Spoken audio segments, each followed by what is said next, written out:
घटना चक्र में आपका बहुत बहुत स्वागत है। सबसे पहले देखते हैं आज का एजेंडा।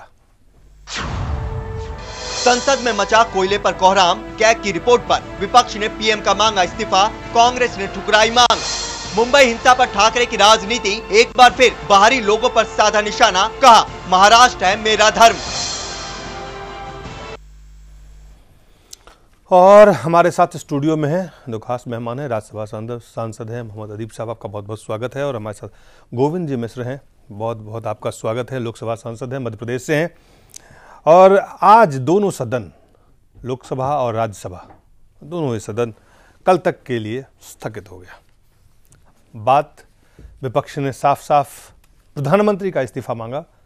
कोयले घोटाले को लेकर विपक्ष सरकार के ऊपर लगातार हमला बोल रहे हैं।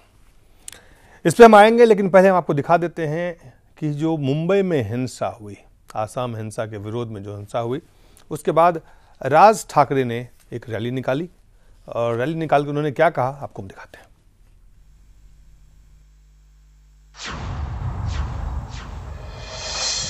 मुंबई के आजाद मैदान में हुई हिंसा के खिलाफ राज ठाकरे मंच से खूब गरजे। महाराष्ट्र नवनिर्माण सेना मुंबई हिंसा के खिलाफ सड़क पर उतर आई। एमएनएस अध्यक्ष राज ठाकरे ने इस हिंसा का ठीकरा बिहार और यूपी के लोगों पर फोड़ा। ठाकरे ने मंच से कहा कि इस हिंसा में कोई भी महाराष्ट्र का आदमी नहीं था। ठाकरे ने कहा कि इस हिंसा में शामिल लोग बाहरी राज्यों के थे, क्योंकि आम मराठी मानुस हिंसा में विश्वास नहीं करता।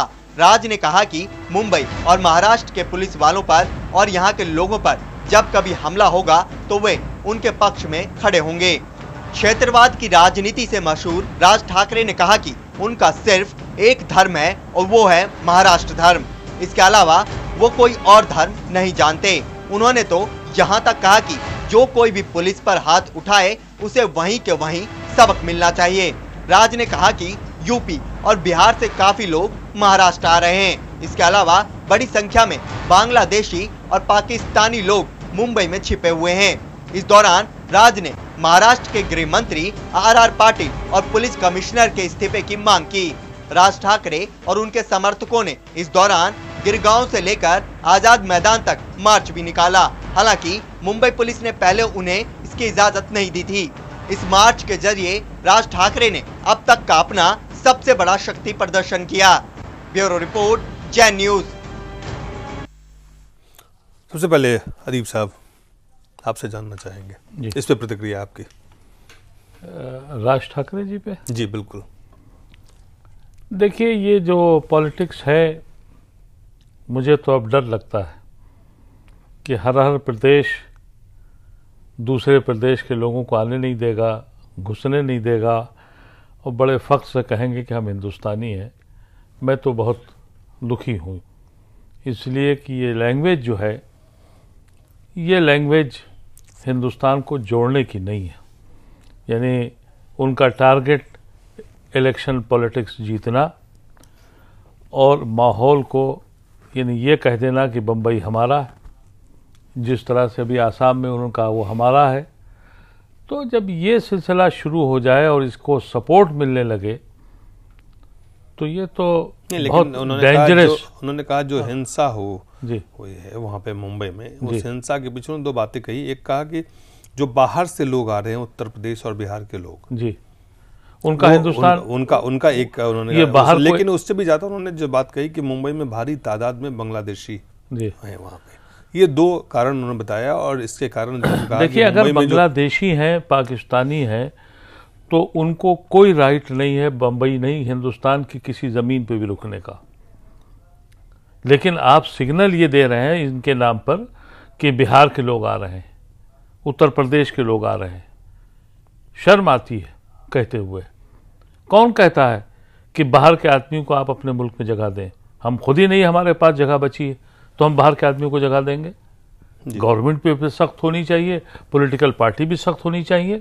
लेकिन जो आपने अभी दिखाया है वो तो ये कह रहे हैं। गोविंद जी, आपसे जानना चाहेंगे, ये क्या महज एक राजनीति है, सस्ती राजनीति जिसे कहते हैं, या इसमें बाकी गंभीर मसला जो राज ठाकरे ने कहा वो आपको लगता है इसमें गंभीर कुछ मसले हैं छिपे? मुझे ऐसा लगता है कि वो अपने महाराष्ट्र के लोगों के प्रति एक ये कि वो लड़ाकू नहीं है और दूसरे जगह के लोग आके यहाँ लड़ाई झगड़ा करते हैं, ये मकसद होगा।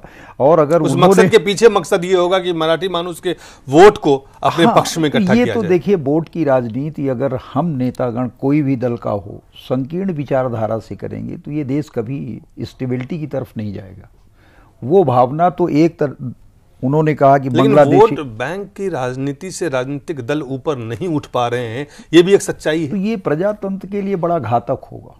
घातक हो, लेकिन सच्चाई तो है आज की राजनीति। नहीं, निश्चित रूप से ये बात जो आप कह रहे हैं ये दायरे से ऊपर आना चाहिए, तभी इस देश का जो हम स्वर्णिम और सशक्त भारत की कल्पना करते हैं तभी होगा। नहीं तो ये दल आते रहेंगे, सत्ता आती रहेगी जाती रहेगी, कोई वो नहीं होगा जो कभी भारत था, वो भारत का दर्शन नहीं होगा। वो भारत का दर्शन कैसे होगा? जो स्थिति बनी हुई है देश में, अपने ही देश में लाखों लोग बेघर हैं, अपने ही देश में एक तरफ से दूसरी तरफ लोग भाग रहे हैं, अपने ही देश में जो राजनेता को चाहिए ऐसे घड़ी में संजीदगी से, गंभीरता से किसी बात को उठाएं, वो गंभीरता को छोड़ के वोट की राजनीति सियासत करने में जुट जाते हैं।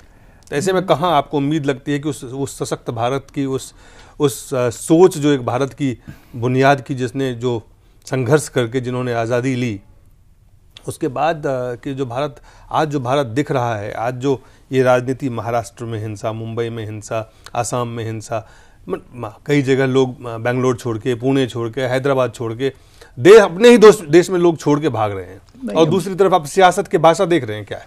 नहीं, ये बातें तो हैं बहुत सारी। देखिए, कुछ बाहरी ताकतें भी हमें डिस्टर्ब करना चाहती हैं, क्योंकि कुछ मसले में तो हिंदुस्तान अपना नाम रोशन किया है, इसमें कोई दो राय नहीं। लेकिन हम राजनीति में काम करने वाले लोगों को कहीं न कहीं उन मूल्यों को कायम रखना पड़ेगा जो हजारों वर्ष से भारत का एक, हमारे गीता में, वेद में और तमाम जो संस्कृत हमारी धरोहर थी, उन मूल्यों का, उन मानवीय संवेदनाओं का कहीं न कहीं हमारे उसमें चिंतन होगा। और नहीं हो रहा, उसी के कारण ये हम गिरावट की ओर बढ़ रहे हैं। बाकी ये भारत की धरती तो अलग थी, राम यहीं पैदा हुए, कृष्ण यहीं पैदा हुए और उन्होंने तमाम सारे उपदेश दिए। तो ये धरती वो है, उन मूल्यों के लिए मैं कोई जहां क्षेत्रवाद, भाषा, धर्म, महाराज राज्य, दिलीप जी, ये संकीर्णता की ओर ले जाएगा।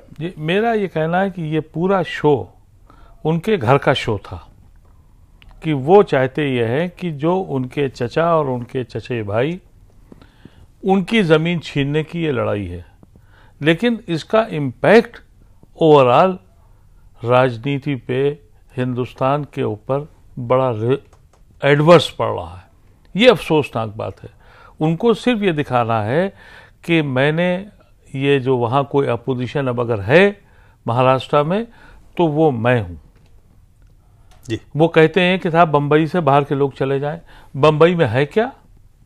बंबई को बनाया किसने? 90% वहां इन्वेस्टमेंट जो है वो बंबई के बाहर का है। ये अंबानी क्या बंबई के हैं? तो गुजरात के हैं। कौन आदमी वहां ऐसा बंबई का है? लेकिन जिनका वो खास करके नहीं, जिनका नहीं, जो लोग हमले के उनके निशाने पे होते हैं वो उत्तर प्रदेश और बिहार के लोग होते हैं। नहीं, वो किसी की तरफ के लोग हों, लेकिन जो वो कहते हैं कि बंबई हम अकेला रखेंगे, क्या मतलब है इनका? बहुत से लोग आए सियासत है वही। नहीं, देखिए, ये सिर्फ लड़ाई उनके अपने चचेरे भाई और अपने चचा से है। उनको अपना स्पेस, अपनी जगह चाहिए। लेकिन हर पॉलिटिकल पार्टी का ये काम है और वो उसको ये हक है कि वो अपनी स्पेस ढूंढे, लेकिन देश सबसे ऊपर रहना चाहिए। तो वो उनके लिए देश का जहां तक उनके लिए नहीं था। लेकिन क्षेत्रीय दलों में ये संकीर्णताएं तो हैं, जो राष्ट्रीय दल हैं उनके लिए कहीं ना उनके वो तो सीख तो राष्ट्रीय दलों से ही रहे हैं। नहीं, ऐसा नहीं है, ऐसा नहीं है। राष्ट्रीय दल कौन सी आदर्श परंपरा कायम कर रही है जिसमें सियासत के से उठ के वो काम कहाँ कर रही है? नहीं, राष्ट्रीय दल जो हैं उनमें इनके तुलना में जमीन आसमान का अंतर है, ऐसा नहीं है। मैं वही जानना चाहता हूं कि कौन सा ऐसा राष्ट्रीय दल आज गोविंद जी है, चाहे वो कांग्रेस हो, चाहे भाजपा हो, चाहे कोई और जो भी राष्ट्रीय, लेकिन ऐसा कौन सा आदर्श आपने उदाहरण पेश किए हैं?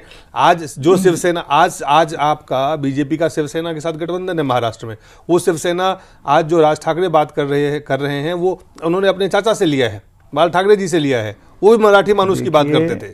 केरल में कांग्रेस ने किससे मैं वही अलायंस किया, ये तो अलग है। देखिए, सरकार को चलाना भी एक जिम्मेदारी है। चलाना इसलिए जिम्मेदारी कि आज उन चुनाव हुआ आदर्शों कि कल फिर भंग हो और फिर एक भार पड़े, वही तो मैं कहीं कह रहा, ना आपने कहीं बिल्कुल चाहे सही कांग्रेस हो केरला चाहे का आपने बीजेपी हो। उदाहरण दिया कि एक तरफ तो आप इस तरह के आपकी- समझौते के राजनीतिक समझौते करते आपकी इस हैं बात से मैं समझौता नहीं। सहमत हूं जी।